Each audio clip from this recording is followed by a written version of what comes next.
Welcome to Live Daf, your online Daf Yomi Shir. Shalom and welcome. Today's daf is Shekelim Zayin. We are on the bottom of Vav Amud Beis. Now we learned in our Mishnah, we have some leftover funds. One has some money designated for an oila, and you have some left over. It's meant to be directed for oila use, for further oila use, for your next carbon. You have leftover in the Shlomim fund, Moisar Shlomim L'Shlomim. If you have some leftover from your Chatos, your Asham, the halacha is, it goes l'nadava. What does nadava mean? You take that money and you direct it to the Beis Hamikdash where they had a container, which looks like a shofar, narrow on top, wide on bottom. You would insert the coins, and they would take that money and fund the oilois keitz hamizbeach. So if the mizbeach was idle, they would purchase oilois and put it on the mizbeach. Now a nazir who put together a fund for his karbanis. Let's remember, a nazir has 3 karbanis that he will bring at the end of the nazirus: a chatos, an oila, and a shlamim. The halacha is, if he has some left over in that fund, it is directed l'nadava, because here there's a chatos aspect to his fund. Part of that money is meant for chatos use. So if he has a general fund, unspecified, meaning he didn't specify this is for my chatos, this is for the oila, etc. He just made a collective fund to fund all his karbanis. The leftovers go l'nadav. We're going to have machlokes in the Gemara regarding moisar nazir. Whatever is left over in the nazir fund after purchasing the behemoths, the karbanis, what happens to it? Meaning, shall we say that the halacha that the moisar nazir goes l'nadav is only when it's actually left over from the chatas? Or shall we say that since this collective fund initially was established also for the sake of chatas, so suppose you already purchased this chatas, it's irrelevant, because the chatas aspect has already been attached to this fund. It's been established also for the sake of chatas, so even if you already purchased this chatas, now he's holding by the oilo, by the shlamim, if there's any money left over, it goes l'nadava, because it was already pegged, this collective fund was already labeled as somewhat of a chatas fund, and goes l'nadava. So machlokes in the Gemara. We begin on the bottom line of Vav Amud Beis, moisar nazir l'nadava. So left over in the nazir fund goes l'nadava. We have machlokes. Rav Chizda Amar v'hu shekarva chatasa b'seif. That is only provided he already purchased his oila, his shlamim, and the last item on his list was the chatas.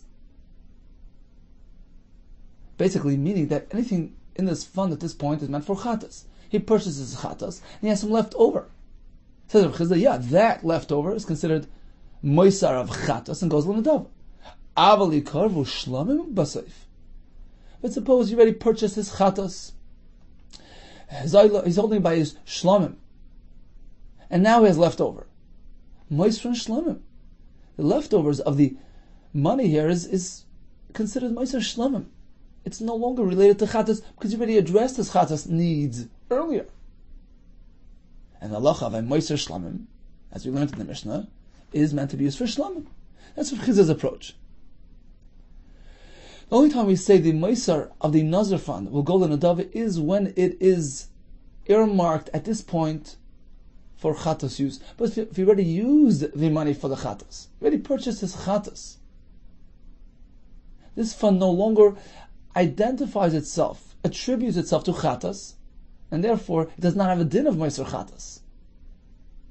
Amar B'Zeira, no. Afilu karvu shlamim b'seif. Halacha achasi ben nazir shtehiyeh moisar nadava. B'Zeira takes a different approach. He says, look, initially, this fund was established for what? To purchase his oila, his shlamim, and his chatas.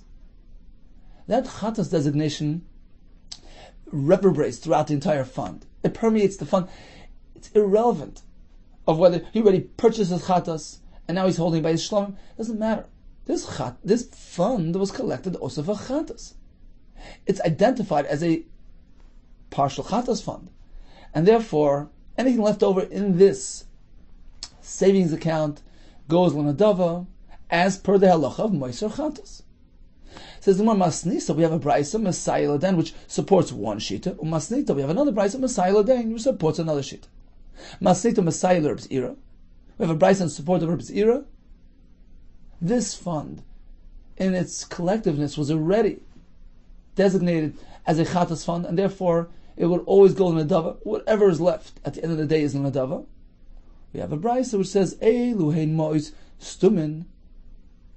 What is described as unspecified Nazir monies, which case the Moisar is in a Dava. Kol Shadmei Chatas, we delete Misais, Kol Shadmei Chatas, Muramis Behen. Whichever fund has some money designated for Chatas use, even if you're ready, separated, who withdrew the Chatas money from this pack, Mois Stuminin has a lot of unspecified monies and goes on the Dava. Since initially the establishment of the fund was for the sake of a Chatas as well, it has this halacha. That's right to Rabbi Yehuda. It doesn't focus on the specific monies remaining here. He focuses on the fund as a whole. It was established also for Chatas. It is considered a Chatas fund, and therefore Moiser al Dav. Masnita Masayil Rav Chizda. We have a Braisa in support of Rav Chizda who says, we look at the specific elements within this fund. If the monies left here are meant for Chatas, fine, then the leftover is Chatas and is Moiser al Dav. But if the Chatas has already been separated from the pack, this fund is no longer identified and attributed with the Chatas. We have a riot to Rav Chizda. Masnita Masayil Rav Chizda, Eilu Lechatasi V'Shar Nizurusi Umeis.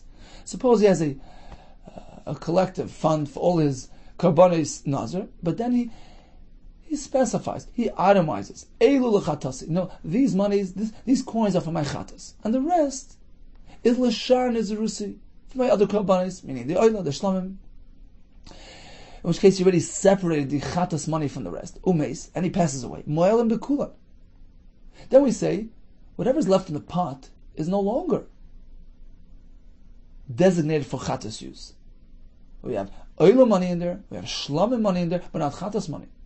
Now the halach is, if one benefits from Oila, he was Mo'el. There's Me'ila because the Oila is Kache meant for the Mizbeach, whereas if he has enough from a Shlamim, there's no Me'il. Says the Braisa, if he used all the money here, or at least most of it, as Taisus and Bechira says, then we say he was Nene also from Oila money. Ve'ed Mo'elim b'mektsasam, but if he only had a small portion of it, less than half, then there's no Me'ila because we can attribute the Hana that he had to the Shlamim money in this pot. The Chatas was already separated. The money left behind was for Oila and Shlamim. If he had enough from most of it, inevitably he touched on the Oila money and there's Mila. But if he had only Mitzas, there's no Mila because perhaps it was only the Shlamim money that he used. And apparently we don't say if he dies, all this money goes on the Dava. Why? Apparently we're following Shittas Rav Zeira. Shittas Rav Chizda. That once he separated the Chatas monies, the rest of it is no longer identified with Chatas. We treat it like Oila money, like Shlomi money. And we don't say Imeis Yiplu Nadav on those monies. Okay, so let's stop for a second. We learned a piece of Gemara regarding the leftover money in the collective Nazir fund, which was initially designated for Chatas, Oila, and Shlamim. Rav Chizda says the halacha that the leftover money is golden and dava is specifically when there's Chatas money left behind. But if you already separated the Chatas money from this collective fund, that halacha no longer applies. Rav Zeira says no. We look at the way this fund was initially established, and certainly it was established also for Chatas. And therefore, we have one standard universal halacha. The moisar of this Nazir fund goes linadav. Continues the Gemara. We know that a Nazir brings oila, shlamim, and achatas. He brings nesachim, right, the flour, the wine, the oil, for the oil and the shlamim, and he also brings bread, two different types of breads. Rav Chizda Amar, Moisar lachma shel nazir. Yurkav. Suppose there's some leftover funds, which was earmarked for the lechem purchase of bread. There's some left over. Yurkav, you have to let it rot. Let the money just sit and spoil. There's no use for it. Why? Amar Rav Yosi, v'yos. Correct. That's certainly the right approach. We have no other option here. You can't just decide, well, I'm going to purchase bread and be makriv it on itself. There's no such a thing as being makriv just bread. There's no bread that's brought on its own. So that option is off the table. You can't choose to purchase bread and attach it to other nazirus. Suppose another person is a nazir, he needs some bread. You can't use these funds for the other person. Because there is no nazirus without bread. That fellow, when he committed himself to nazirus, he also committed to bring his lechem, his own lechem. You can't use somebody else's lechem to exempt yourself from yichiyuv. That's why tzarach meimar. You need to say moisar lachem shel nazir yurkav. The leftover of this lechem fund just remains unused, yurkav, unless spoils. Sovereign meimar. The Bnei Yeshiva figured hu lachmai hu moiser nesachav. The same halacha that applied to the extra lechem applied to the leftovers of the nesachim. Suppose he has some money designated for his karbanis and for the nesachim. If you have some leftovers, you cannot use it. Yurkav, you let it spoil. You let the coins tarnish. It's unused. Says the Gemara, no. Amar Rabbi Yosi, Bar Rabbi Bun, Moisa nesachav kache kachem inun, v'yiplun adava. He says the leftover of the nesachim is regarded as kache kachem. And nesachim is a form of kodesh kodashim, and therefore, halacha is any leftover goes on adava. You see, leftover lechem, that's different because lechem is kachem kalam. We don't have a halacha that the leftovers from the kachem kalam go on adava. But by kachem we do, and therefore if there's leftover money from the nesachim, it goes on adava.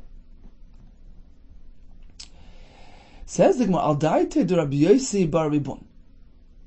According to this approach of Rabbi Yosi bar Rabbi Bun, let's skip the next word, Shmuel. Al liba de Rav Chizda b'moisa nesachim. So according to this approach, which said that all the Rav Chizda told us leftover bread can't be used, but leftover nesachim can, goes on adava. So now we're going to have a list of 3 manda omrim who say the same thing. Leftover, kachem goes on adava. We have Rav Chizda, right, as we just said. We're going to have another sheet of Shmuel and Rabbi Elazar. The wording is a bit difficult here. So according to this approach, that Rav Chizda maintains leftover kachem goes on adava, we're going to add another 2 names to the list as well. We have Shmuel, we have Rav Chizda, so switch Rav Chizda to Rav Chizda, and we have Rabbi Elazar. Shmuel, Rabbi Chizda, Rabbi Elazar, Shlashtan Amr Davar Echad. All 3 maintain the same thing. Again, that Moiser Kachem Kol Nadav. Rabbi Chizda Hadamar. That's what we just said. Leftover Nesachim goes on Nadav. Shmuel, where do we find him? Damar Rabbi Yosi. Because Rabbi Yosi told us, this was yesterday, Ad Ana Taman, when I was there in Bavel, Shames Kal, I heard a voice. Rabbi Yehuda Shol Shmuel. Rabbi Yehuda asked Shmuel, Hifrish Shekelim Emes. Suppose he designated a coin for Machzas Shekel and he passed away. Now, Machzas Shekel was primarily used for kachem kachem, to purchase the karbanos tzibah, which are mostly kachem kachem. Amalei, so what do you do with the coin? He said, Yiplu Nadava. So we see that Moisar kachem kachem goes on Nadav. Rabbi Lezer, where do we find him? Where does he say that the leftover kachem kachem goes on Nadav? Rabbi Lezer, Aymer, Moisar asiris eva shaloi. Speaking about the Kohen Gadol, who brought a daily minchas chavitim, which was a kachem kachem, and he has some left over from his flour. Rabbi Yechon Amar, Elichem Yam HaMelech. You have to put into the Yam HaMelech, you can't use it. Rabbi Lezer, Aymer Yiplu Nadava. It's used for Nadava because, as we explained yesterday, Gemara Menachos tells us, Rabbi Lezer, the minchas chavitim is a form of chatas, like a kachem kachem. And therefore we see that, according to Rabbi Lezer, moisar, leftovers of kachem kachem, go in Nadava. So in conclusion, we learned that the leftover of the lechem cannot be used because it's kachei kalim, doesn't have the halacha of nedava. Whereas by kachei kachim, any leftovers of kachei kachim, be it nesachim, be it the machzah shekel, which is unused, be it the leftover of the minchas, chavit and kohen gadol, which we call the asir seifa, it will be yiplu nedava used for the oilos of the ketzah mizbeach. Continues the Mishnah, masnisan moisar shvuyim l'shvuyim. Suppose they made an appeal. They collected funds to redeem captives, a whole group of captives, and they have some leftover money in that fund. Moisar shvuyim. What do we use it for? L'shvuyim. We reserve it for other captives, for other prisoners. Since it was collected for a group of prisoners, it wasn't specific for one.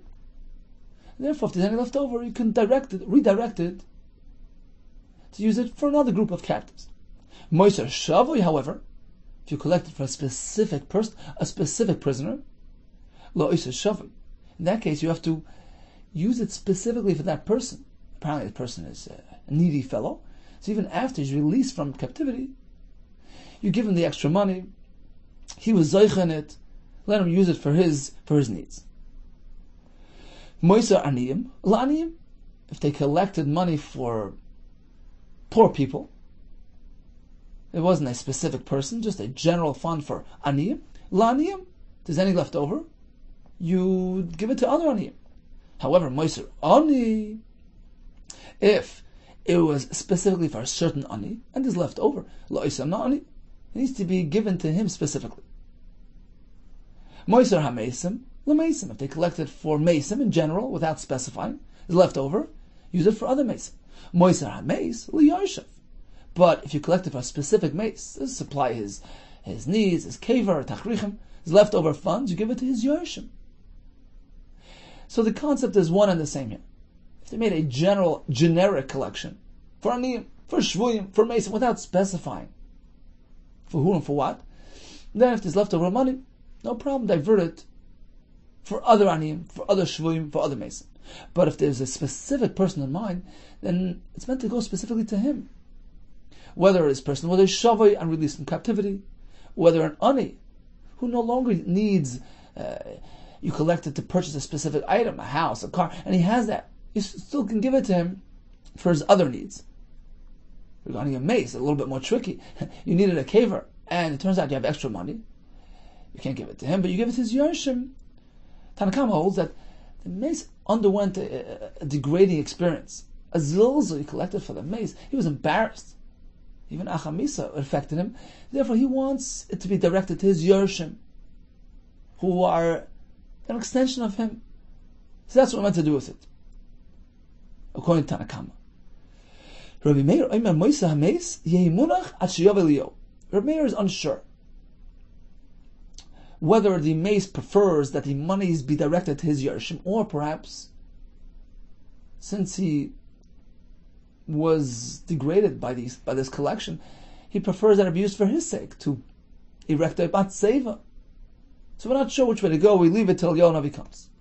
Rabbi Nassan Omer, he says, certainly the mace wants it to be used for his benefit, and therefore Rabbi Nassan Omer moisa mace, if they left over from the mace fund, nefesh al kivroi, they built a nefesh, a matzeva, a monument on his kever. The reason why it's called nefesh is because the neshama of the person has different levels, and the lowest, the one that connects to this world, is called nefesh, and that remains somewhat behind. That's why we go to a kever to daven, and the matzeva somehow perpetuates his continued existence and identity down with this world here, and therefore it's called a nefesh.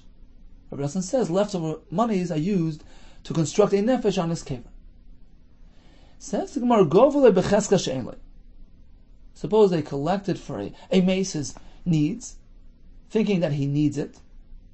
V'nimtza sheyesh, it turns out that he has plenty of money. So it was becheska she'en. I thought he doesn't have any funds set aside for his kfura needs. V'nimtza sheyesh, it turns out that he's a multi-millionaire. He doesn't need these funds. Rabbi Yirmiyah Savar Meimar, he figured, Moisra Meis Liyarshav. In this case as well, you give it to the Yarshim. The fact is, as the Rishonim explained, he went through a bizayin, you collected for him. give it to his Yerusha. Amalei Rabbi Idi the Chutra. Rabbi Idi from the town of Chutra responded to Rabbi Yirmiyah, no way. Hagatzmacha. Look, think into this. When they collected these funds, what do they have in mind? This poor, destitute mace. Now, if he didn't need it, if they never needed it to begin with, then this is not what they had in mind. Return to sender. Amalei Rabbi Yirmiyah responded, Anolai Amrit. I wasn't sure. I didn't say that. Meaning, I had a suffix whether it's meant to be returned to the givers or to the Yarshim. I was Oscally. I wasn't sure. At Menolach. How do you know? How are you so sure of yourself that it's not meant to go to the Yarshim? Perhaps, the donors were Masiach Das already. They wanted to do something good, a mitzvah. They just, all right, keep it. We're not sure. Maybe not. How are you so sure of yourself? Tani b'shem Rabbi Nosson. We learned in the Bryce in the name of Rabbi Nosson. Moisra Meis. Yivna loy nefesh al kivroi. If there's any leftover from the Meis fund, you build a nefesh, a matzeva, v'yas loy ziluf al gavi mitasai. You purchase some wine to sprinkle. Ziluf is a sprinkle on the meat on the coffin to exude a good smell. Tani, we learned in the Bryce, ein poidin shavi b'shavi. You don't use monies collected for one captive for the sake of another shavi.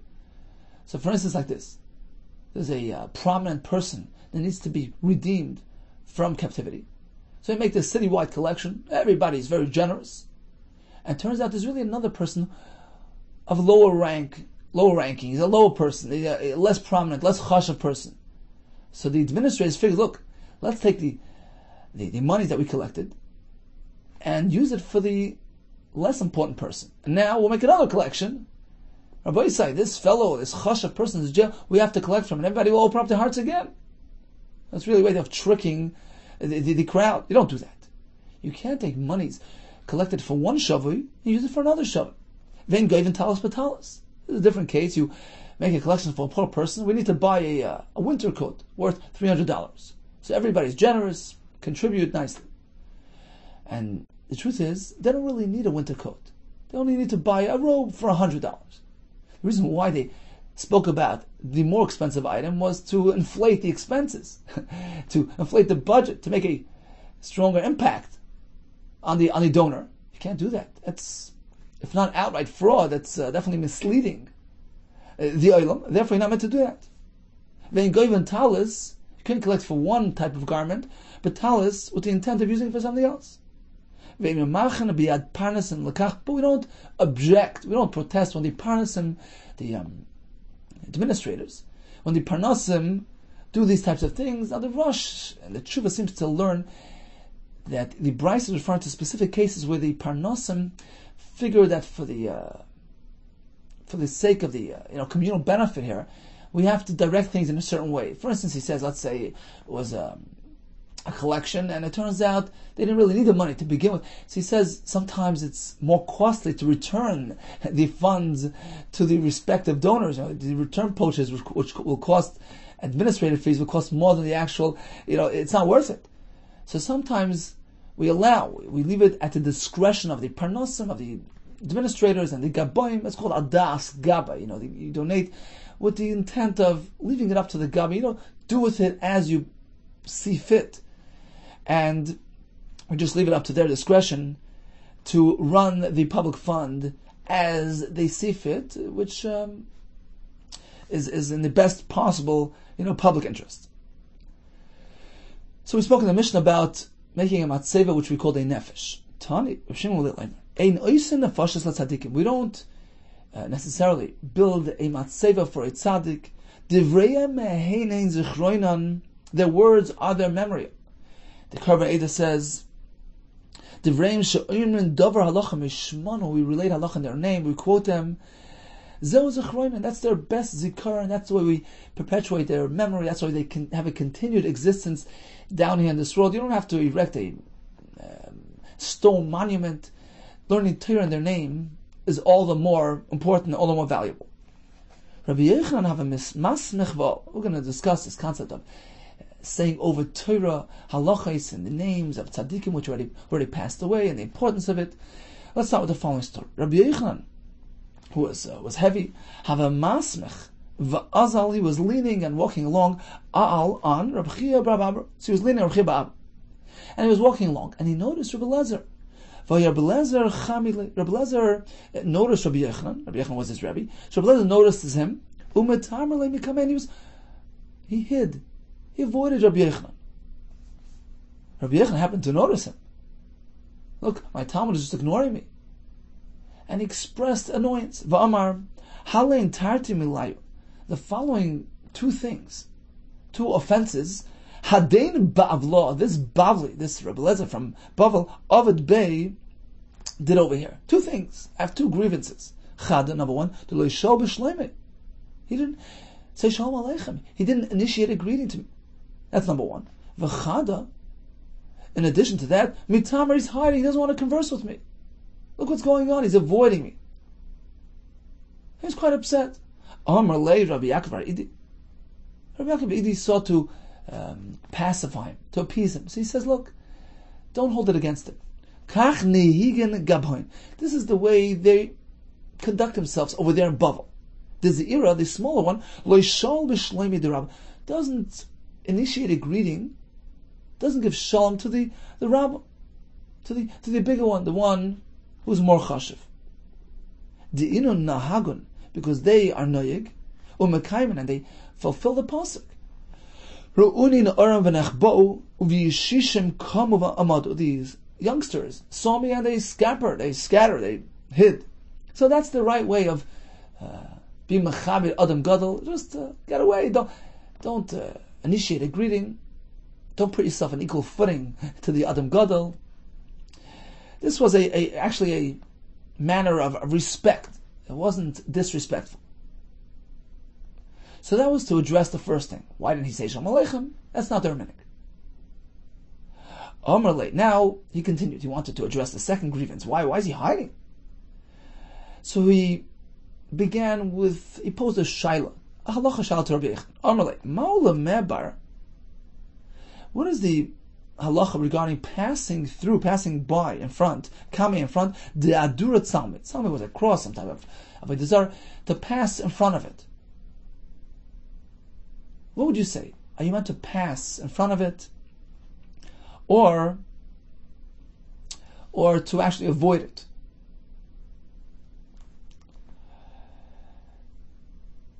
So he told him, avoid it. Ignoring the tzelem actually gives it more covet. Why? Amarles, he told him, Mat palagle yikar. Why are you giving covet to the Avodah Zarah by bypassing the Avodah Zarah, which indicates that I want to avoid it because I can't be mechaber it properly. I can't give a gift to the Avodah Zarah. That's why I'm avoiding it. By doing so, you're showing greater honor or respect for the Avodah Zarah. Because you can't give a gift, so you're avoiding it. No, don't do that. Avar kamoi. Pass right in front of him.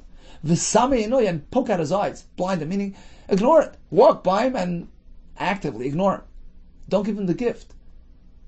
So walking by him and ignoring him is actually a greater offense than bypassing it, which shows that you're a machshavit. So that was Rabbi Yechanan's response. Amalei. So Rabbi Yaakov responded, that's exactly what I was aiming for. Yos, Rabbi Lezer of it. If so, Rabbi Lezer acted correctly. The le'over kamach, that he ignored you. He didn't pass in front of you. He went around you. Why? Says the Korban Eidah, because, as we just said, he can't greet you. He can't give you Shalom Aleichem. That was their minhag. So he preferred avoiding that confrontation. Walking around you, behind you, which was actually a show of greater covet. Look, because I can't greet him, I don't want to confront him. I don't want to face him. So actually this was a show of greater covet. The fact that he walked around you and he's hiding from you is actually a greater covet. So you actually turned lemons into lemonade. Instead of Rabbi Yechanan taking offense, just the opposite. You should be honored. You should look at it as a respectful expression of respect. Okay, so he addressed both things. Why not Shalom Aleichem? Out of respect, they don't greet the older one, the bigger one.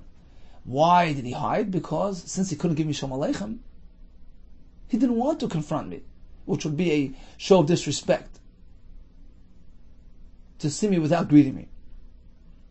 V'oid, Rabbi Yechon continued, I have a third grievance. V'oid Ovid Habavlo. This Babylonian Blazer does the following as well. When he says over the halacha, he says over the Torah, my Torah, he doesn't say to my name. He doesn't attribute it to me. And that's very important.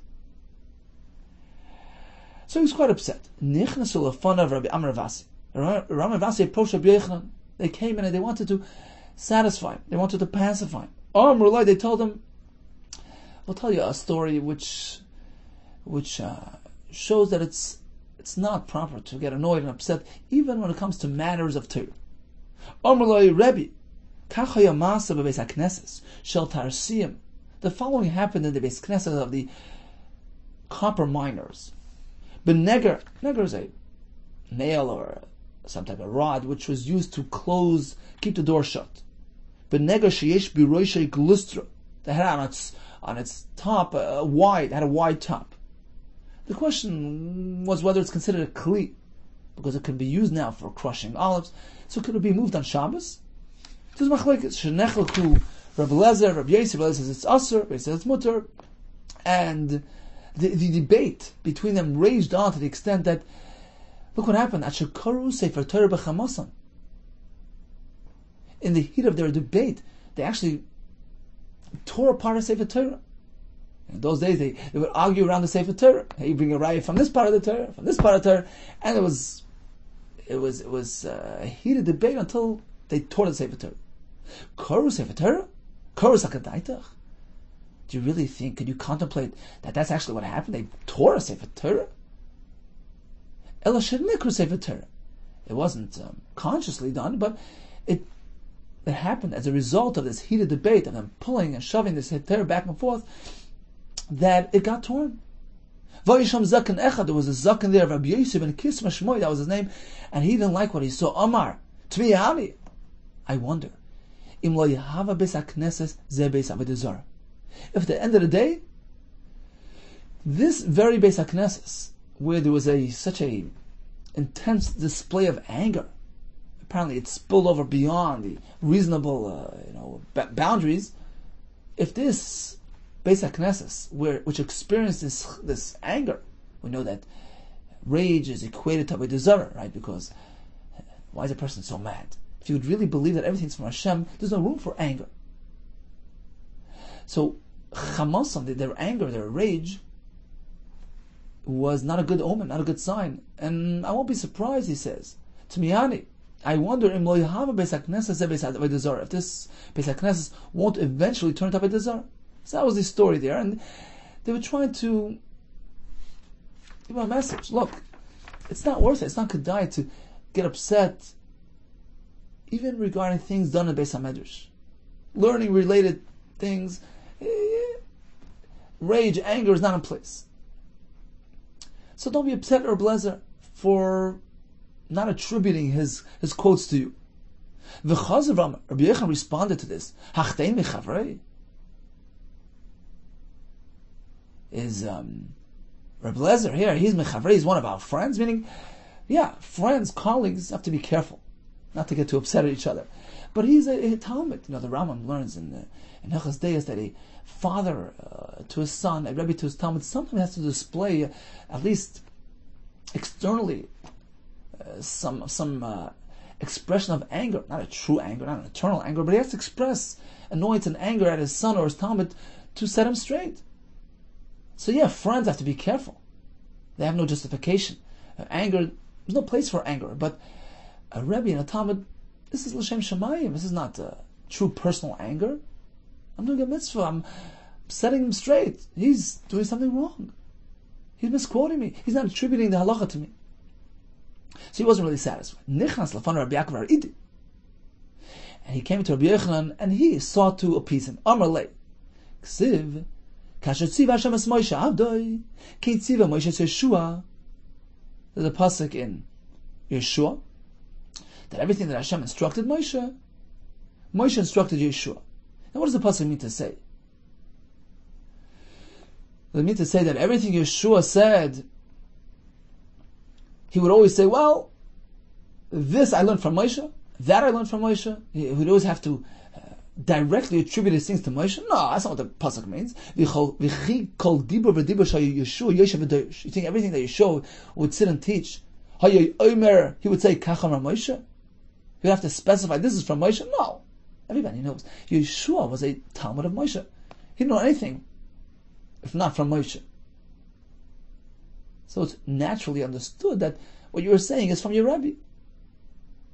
Ella, rather, what does the pasuk mean? Yeshua was teaching v'yoydin hakol shat Torah shel Moshe, and everybody knows that it's from Moshe. So when the pasuk speaks about Hashem teaching Moshe and Moshe Yeshua, and Yeshua continued and taught that further, it means by default, implicitly, we knew that. He didn't have to specify this is from Moshe; it's self-understood. So therefore, here as well, Af Ata, you as well, Rabbi Yehuda, Eliezer Yeshiv Aderish. When Eliezer your Talmud teaches the Torah, everybody knows. Everybody knows. Where did he get it from you? There's no need for him to explain it and stress it and implicitly mention your name. Oh, this worked. Amar Lahen. Rabbi Yehuda turned to the other fellows. He says to Rav Amar Ravasi, he said, why don't you have the ability, the talent, to appease me as a Ben Idi, our friend? So he was successful in the way he presented Rabbi Lezer as a Rabbi Yehuda's Talmud, and all know that what he's saying is from you. Okay, says Gemara, but why this concern? Why is Rabbi Yehuda so concerned about his name being mentioned with the Torah of his Talmud?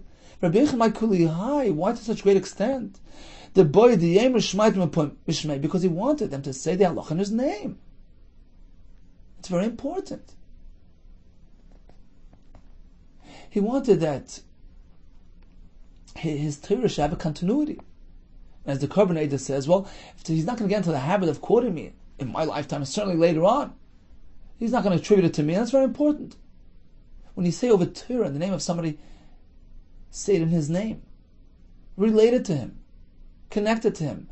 There's really two purposes. Firstly, it adds to the authenticity and to reliability of what you're saying. You'll make sure to say it correctly, rather than just quoting things randomly without sourcing it. Then you're not really accountable for it, and it's not necessarily going to be reliable and accurate. That's number one, for the accuracy. And number two, there is something there, something mystical, so to speak, about having your Torah said in your name that connects it to you, and it's as though you live on.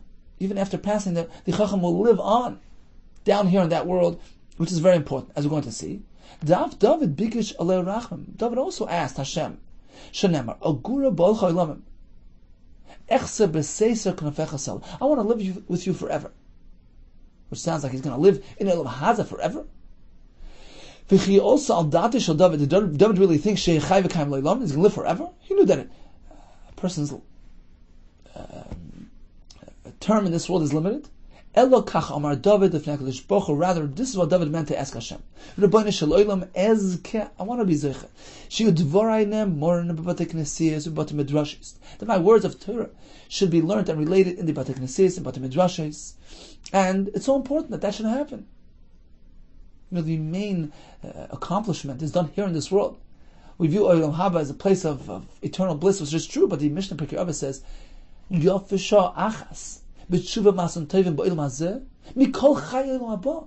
This is where it's happening. Down here, when we confront the nisyonis, we overcome the hurdles and difficulties, and we learn, and we daven, we do mitzvahs. This is where it's happening. A tzaddik, even after his passing, he wants to take part in this worldly experience. He wants to contribute to what's going on in this world, which adds to his chusim. Right? When a son continues in the ways of his father, he gives his chusim to the father. His level of Olam Haba increases. His madrega goes up.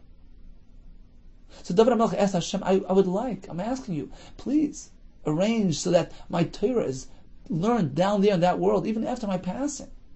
I want to take part in that experience of learning in Olam Hazeh even afterwards. So that's why it's so important to have it done properly. Shimon ben Azira, B'Shem Rabbi Yitzchak Amar, Kol Talmud Chacham she'omrim dvar halacha mipiv. B'olam hazeh, when a dvar halacha is said mipiv in his name, you're quoting the Talmud Chacham. Even after his passing, you quote him down in this world. Sfasav roichashas imoi bekever. His lips are roichashas imoi. They're moving around. They're mumbling in the cave. Shenamar v'chichech ki anatoiv doivev sifsei yishenim. So the lips, the sifsei yishenim of the ones that are already sleeping, the ones that are passed away, are doivev. They're moving around. What's the connection between that and the wine? V'chichech ki anatoiv, says the Gemara, ma krimer shalanovim zeh, just as this container of grapes which has wine swooshing around, kiva shamanech adam etzboi olav. As soon as you touch it, miyad doivev, it all moves around. Avsif, the same shal tzadikim. Likewise, the lips of tzadikim. Kivan she'imrin dvar halacha mepiyam shal tzadikim. When one quotes a halacha in the name of a tzadik in olam hazeh, sif seisein merach sheisiman bekever. The lips move around the kever. Now, the Ein Yaakov says, "What do you mean? Generally speaking, there's no guf remaining behind after a while." Well, what does the pasuk? What does the Gemara mean that our lips are moving? So Maharsha explains that a person's body has 613 Eivarim, or Machan Shasa, and that's only the levush. It encloses, it covers up the nefesh, the ruach, the spiritual entity, the neshama that's empowering the guf to function. But the true existence, the true essence of a person is his spiritual realm. The neshama, the ruach, which also has 613 elements and aspects to it. So when one is living until 120 and his lips are moving, it's really the nefesh, the ruach, that's empowering those lips. That's moving the lips, from behind. The ruach is the one that's really active. And the end result is that the lips are moving.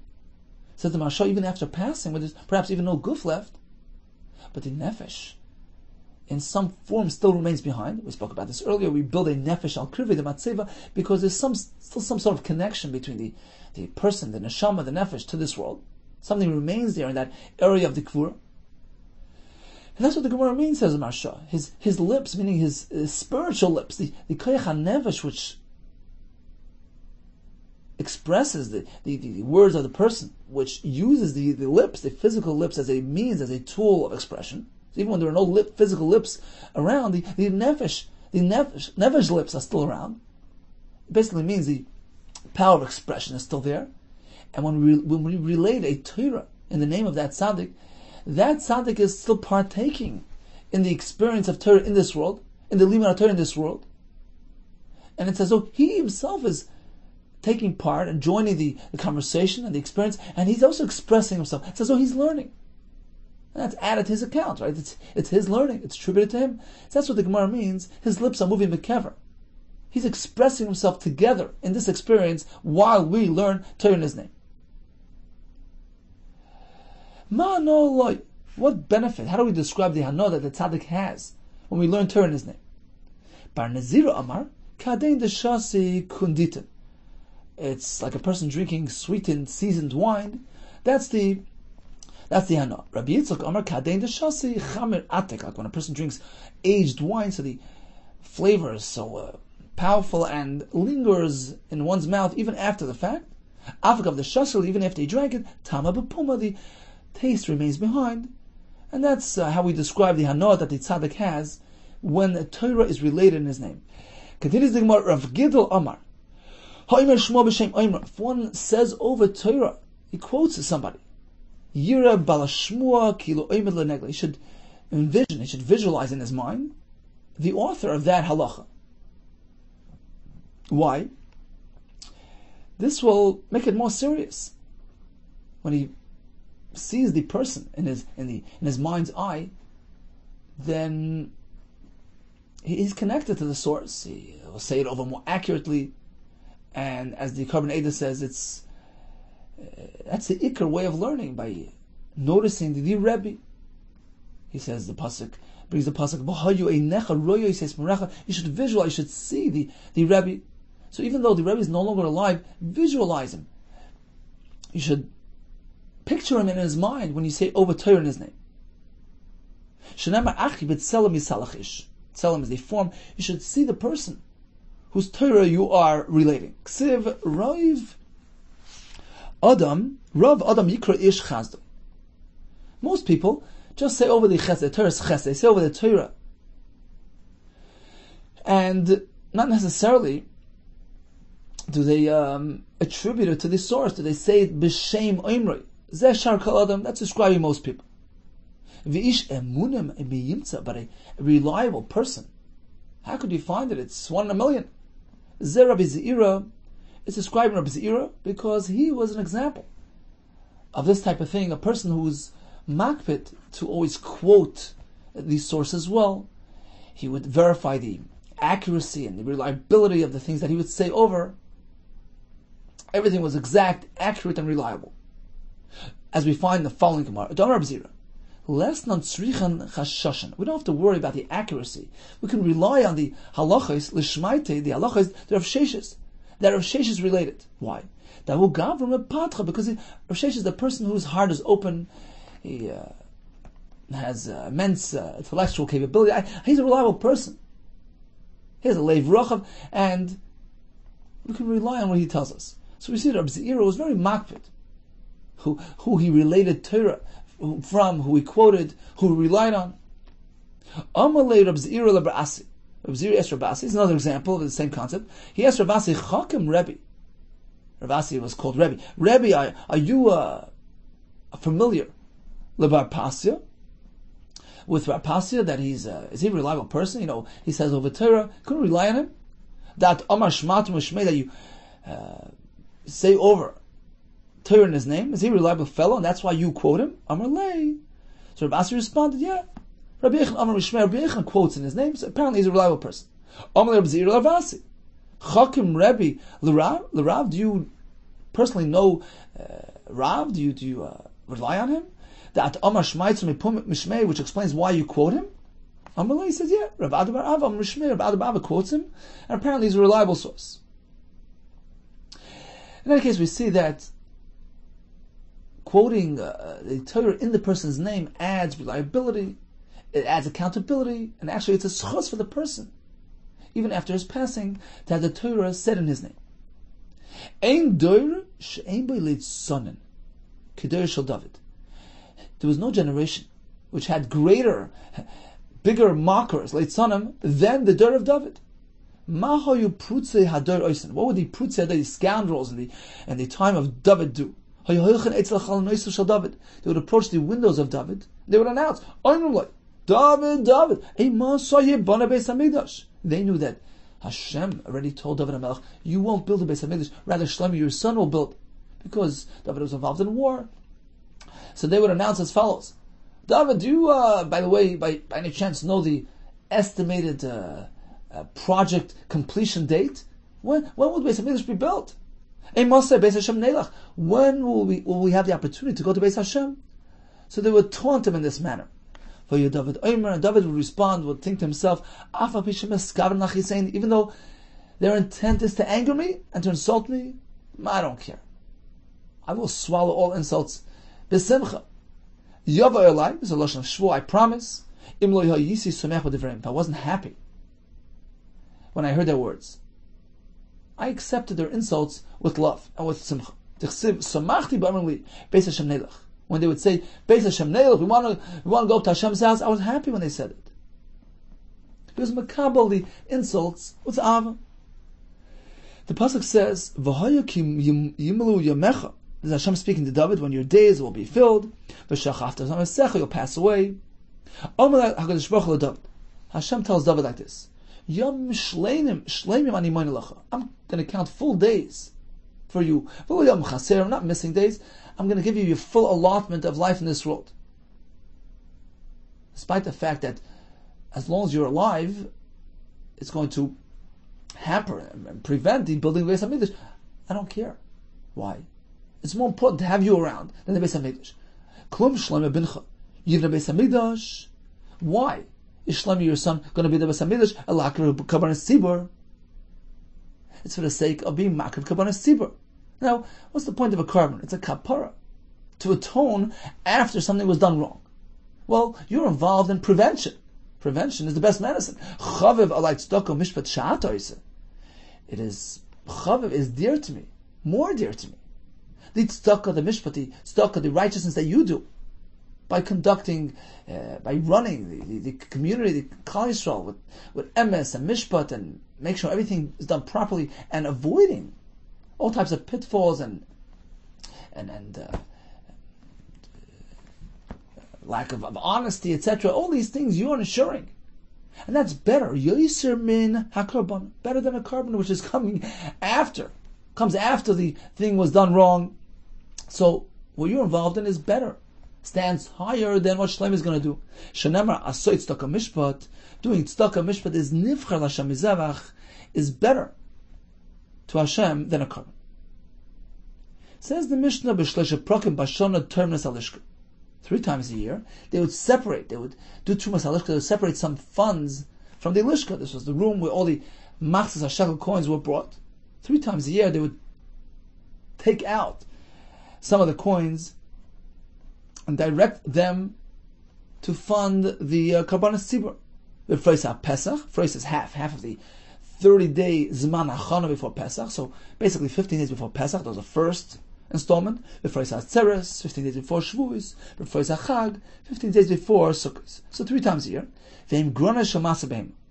Actually, these 3 periods corresponded to the 3 seasons of Masabim. Allah is that you have new animals born. Any animals born that year need to undergo the process of Masabim. So you take 1 out of 10, that's a carbon. Now, technically, you can eat the animals before you do the Maaseh Behema. But the general practice was to wait around until they do the mitzvah. And the Chacham established 3 separate times, 3 separate seasons for the Maaseh Behema. Meaning that whatever was born until that period is meant to be bunched together. That group will have its Maaseh Behema then. Fine. Take a Maaseh Behema and you eat it. Then come the next season, whatever was born in between the first and second dates, that's considered its own group. You do Maaseh Behema there, and same thing with the third group. So these 3 periods corresponded to the days of the Trumas HaLishka, 15 days before Pesach, before Shavuos, and before Sukkot. Instead of speaking about 15 days before Nisan, let's be specific, 29th of Adar, because he held the Adar was generally a 29-day month. 15 days before Pesach was the 29th of Adar. And the third one was on the 29th of Av. Rabbi Lezer, Shimon Omer, Be'echad ben Nisan. The first one was on the first day of Nisan, like the Tanakama, 2 weeks before Pesach. Be'echad ben Sivan. In this way, he holds like Rabbi Ben Azai, closer to Shavuos. And the third one was 2 weeks before Sukkot. But let's be more specific. B'chav tes be'el. And that was the day. Why? Why did they describe it as the 29th of El rather than the first day of Tishrei, which is 2 weeks before Sukkot? A technical problem there. Make sure Yom Tov. It's Rosh Hashanah. V'ef shel asa b'Yom Tov. You can't do Maaseh Behema on Yom Tov. You have to color the animal with a red paint. So that's why we advanced it a day to Chav Tes Be'el.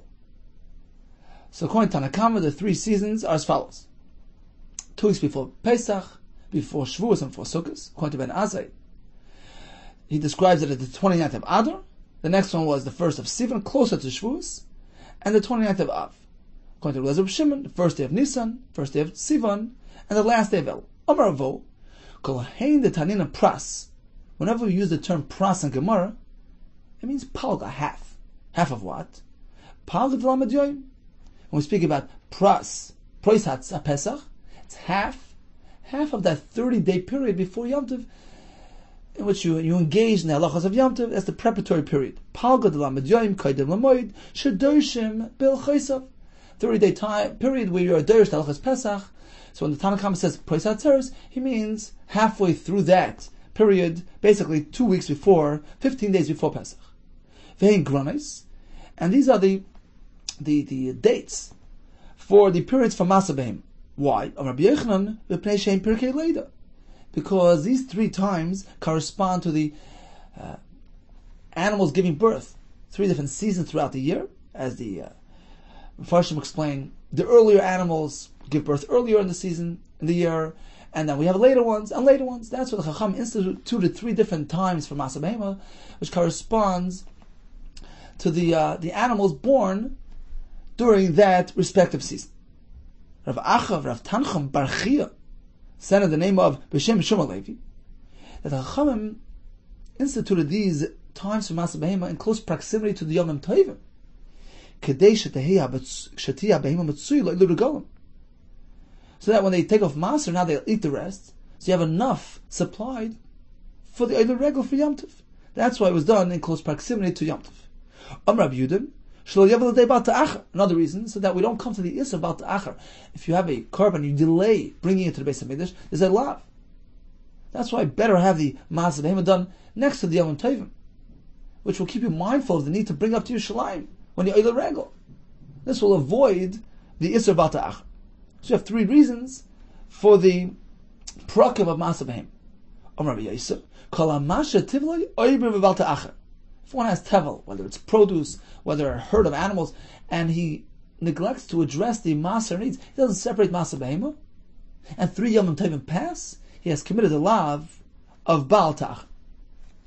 Okay, time for Rif Chazar of today's daf. We learned that the leftover monies in the Nazar fund, Golden Adava, the leftover Kachi Kachim, Golden Adava, if there was a collection for the sake of Shvuyim or Arniyim, and there's some leftover money, you direct it to other Shvuyim, other Arniyim. If it was collected for a specific person, then it goes to his needs. We learned about attributing halachas and Torah in the name of the source B'Shem Oimroi, and regarding the 3 seasons for Maaseh Behema. Hatzlacha Rabbah.